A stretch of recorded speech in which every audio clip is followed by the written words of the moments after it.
ocasión la presencia, y nos da muchísimo gusto, del maestro Alfonso Zárate, periodista, por supuesto eso es incuestionable, presidente de GSI, Grupo Consultor Interdisciplinario. Es una empresa dedicada a todo lo que tiene que ver con estrategias de comunicación política. Él colabora también con el periódico El Universal todos los jueves.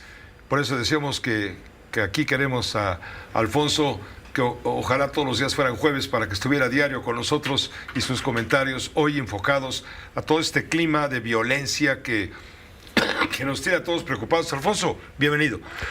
Gracias, Pepe. Sí, en efecto.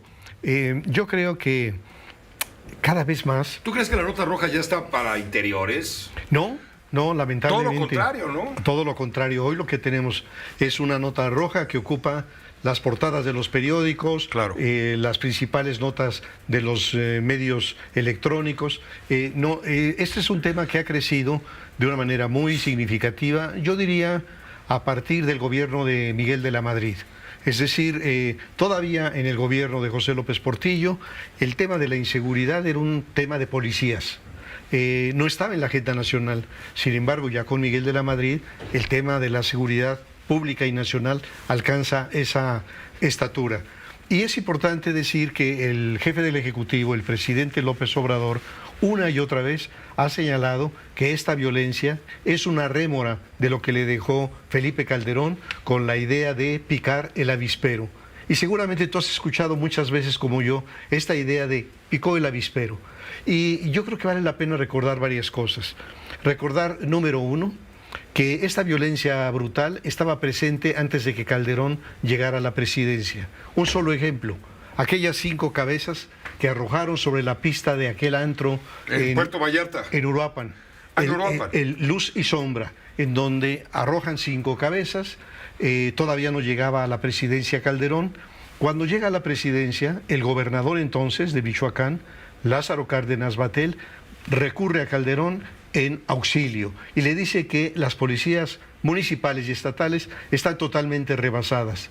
Los grupos criminales que habían sido la familia michoacana, los Zetas, los Caballeros Templarios, extorsionaban a los productores de limón, de aguacate, secuestraban niñas, adolescentes, asesinaban, torturaban. Lo que ahora se ha convertido en el llamado Cárteles Unidos. Sí, así es. Y son los remanentes, son los que surgen de las cenizas de aquello que estás recordando. Sí, y especialmente en el caso de Tierra Caliente y en una región donde está la Ruana, los Viagras.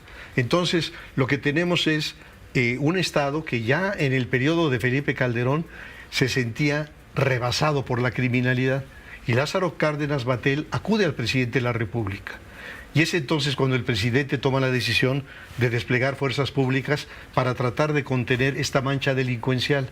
Y yo le preguntaría al presidente, ¿lo que debió haber hecho Calderón es mandarles abrazos a los delincuentes? Es decir, ¿podía el jefe del Ejecutivo permitir que siguiera avanzando esta mancha sin hacer absolutamente nada? Bueno, ciertamente fue una decisión con una... Es cuando el presidente de la República, hoy en funciones, dice que Calderón lo que hizo fue patear el avispero. Así es, pero la verdad está en que no hay otra manera, no había forma alguna de responder frente a esta violencia delincuencial que utilizando la fuerza del Estado. Y ahí hay otro problema, Pepe. Hemos escuchado muchas veces al presidente de la República decir que no se puede combatir la violencia con la violencia, que no se puede combatir el fuego con el fuego, que no se puede combatir el mal con el mal. Y me parece que eso es de una simpleza absoluta, porque es, entre otras cosas, ignorar la razón de ser del Estado. El Estado nace precisamente para preservar la tranquilidad y la seguridad de los habitantes de esas comunidades. Y el propio Max Weber decía que le corresponde al Estado el monopolio en el uso de la violencia legítima, de tal manera que el monopolio de la fuerza, sí. El monopolio de la fuerza, así es. ¿Y qué es lo que ha ocurrido en este gobierno particularmente? Que la estrategia de abrazos no balazos se traduce en una especie de dejar hacer, dejar pasar. Y la ausencia del Estado tiene implicaciones verdaderamente de escalofrío. Recordaría en el caso también de Michoacán, de Aguililla, una visita que hizo el anterior nuncio apostólico, Monseñor Franco Coppola, así es. Con el obispo de Apatzingán, con quien hablamos hace un par de días. Así por cierto. es, fíjate, entonces... Pero se calmaron las cosas a partir de esa visita que fue en 2021.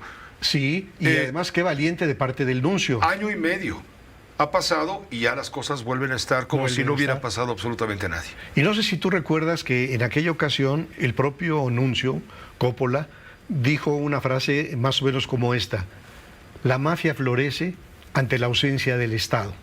Entonces, ¿qué es lo que tenemos en Michoacán, pero en muchas otras regiones del país?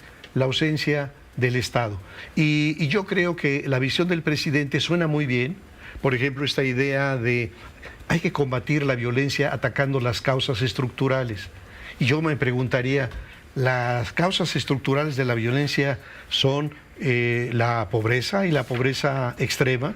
Y si fuera así, lo que se está haciendo para restaurar el tejido social le va a tomar ¿cuántos? ¿10 años?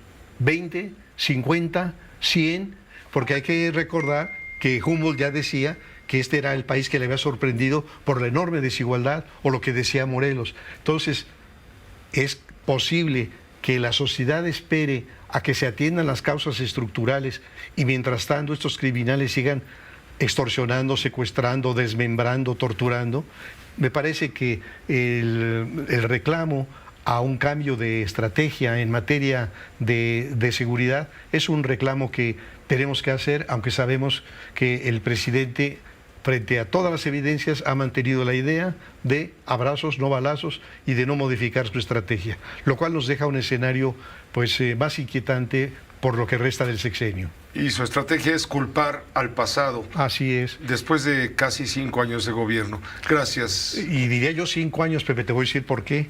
Porque el señor tomó posesión el mismo día que ganó la elección, sí, ante un Peña Nieto que le rindió la plaza. Entonces, incluso la decisión de acabar con el aeropuerto la tomó sin haber tomado posesión. Entonces, yo creo que ya tenemos 5 años de gobierno. Y un poquito más. Gracias. Y un poquito más. Que te vaya muy bien, Alfonso Zárate. Buenas noches, Pepe. Buenas noches. Vamos a una pausa. Antes de que nos vayamos a la pausa, está Max Cortés en la línea. Hay